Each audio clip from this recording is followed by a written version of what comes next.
কততে আসবো, 10-এ আসবো। আমাদের কিন্তু এটা মূল পরিকল্পনা এবং মূল উদ্দেশ্য। কেন? একটা উদ্দেশ্য হলো জমির উর্বরতা শক্তি বাড়ানো। সরিষা যদি করেন এই জমির উর্বরতা শক্তি বেড়ে যাবে। দুই হলো সরিষা যখন আপনি করবেন সরিষার তেল খাওয়া যাবে। কি খাওয়া যাবে? সরিষার তেল খাওয়া যাবে। আমরা কিছুক্ষণ আগে বক্তব্য দিল দেবী, সেটি বলছে সরিষার তেল খান, সোয়াবিন পরিহার করেন। ওনারা হার্টের ডাক্তার, ওনারা অনেক জ্ঞানী, ওনারা যেটা বলেছে সেটাই সঠিক। আর আমরা বই পুস্তক থেকে যেটা জানতে পেরেছি সেটা হলো সরিষার তেল আমদানি করতে সরকারের বহু টাকা খরচ হয়। পাশাপাশি সরিষার তেল যদি প্রকৃত তেল হতো তাহলে খাওয়া যেত। এটা প্রকৃত সোয়াবিনের যদি প্রকৃত সোয়াবিন হতো তাহলে খাওয়া যেত। আসলে এটা প্রকৃত সোয়াবিন না, পাম অয়েল মিশ্রিত, এটা হলো সোয়াবিন তেল।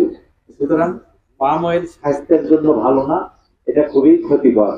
এটা আসলে আমরা যে উদ্দেশ্যে খাচ্ছি হার্ট যাতে ব্লক না হয়, কিন্তু আলটিমেট সেই উদ্দেশ্য আমাদের থাকছে না। আমাদের এটা বরাবরই আমাদের ক্ষতি করছে। সুতরাং এক হলো অর্থনীতি, দুই হলো মাটির উর্বরতা শক্তি, তিন হলো স্বাস্থ্যগত।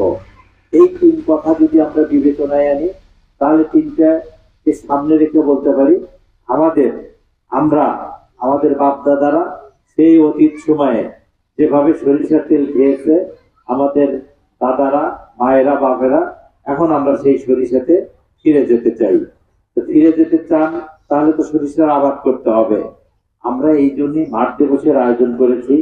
যদি আমি যে কথাগুলো বললাম যদি কোনো এর মধ্যে সামান্য যে না স্যার সরিষা করে বড় করা যাবে না, যদি এমন হয় তাহলে বলেন, আমাদেরকে বলেন করা যাবে না, এরকম কি হবে?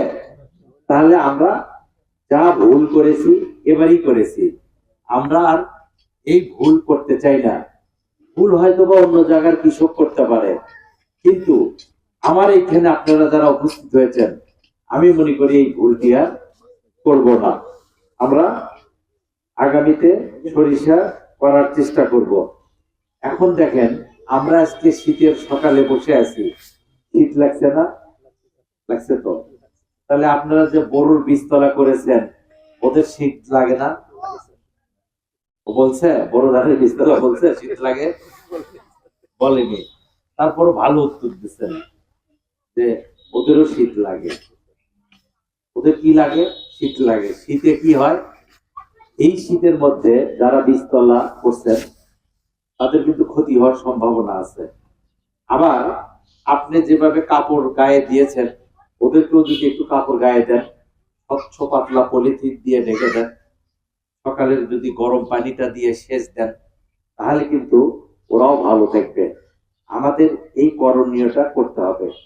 আর একটা হলো বড় ধানের আমি প্রায়শই লক্ষ্য করেছি এই এলাকাতে, এই এলাকা না শুধু সারা বাংলাদেশি, বড় ধানের সময় বলা আছে যে ম্যাক্সি 30 দিনের চারা লাগাইলে ভালো, আবার যদি 35 দিনের চারা লাগান তাও ভালো, কিন্তু 35 দিনের উপরে চারার বয়স হওয়া যাবে না। কিন্তু হওয়ার হামাশাই আমরাই, আমার বাড়িতে দেখা গেল 50 দিনের বড় ধানের চারা 60 দিনও লাগায়। তাহলে আমি শুধু বলি যে ধরেন এই যে 29 বা 88 ধানের 92 ধানের জাতের একটা জাত আছে না, 92 শুনছেন? কোন মৌসুমে করবেন? এই গুড, এই মৌসুমে আমরা করব। এখন 92 এর জীবনকাল 160 দিন। ধরেন 60 দিন কোথায়? এই যে আপনি এখানে ট্রেতে বীজতলা ফেলাইছেন না, চারা করার জন্য ফেলাইলেন, এই আজকে যে আপনি দিলেন মাটিতে, আজকে কয় তারিখ? 22 তারিখ।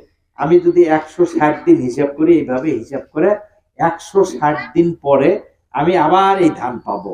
কতদিন পরে? 160 দিন পরে। এই ক্ষেত্রে আমার চারার বয়স বলছে 35 দিনে। তাহলে 35 দিন বাদ দিলে মূল জমিতে কয়দিন থাকবে? 125 দিন। 125 দিন বিজ্ঞানীরা বলতেছে 125 দিন অবশ্যই আপনাকে মূল জমিতে রাখতে হবে। কেন? এইখানে 125 দিনের ওই মধ্যে আপনাকে চারা লাগানোর 20 দিনের মধ্যে প্রথম কিস্তি ইউরিয়া, 40 দিনে দ্বিতীয় কিস্তি, বা 60 দিনের মধ্যে তৃতীয় কিস্তি, এটা আপনাকে দিতে বলছে। কিন্তু আপনি কতদিনের চারা হলে এটা? 35 দিনের চারা হলে। এখন আপনি 50 দিনের চারা লাগাইলেন, 50 দিনের, তাহলে কতদিন মূল জমিতে থাকবে? 110 দিন। ওটা বললাম 125 দিনের কথা।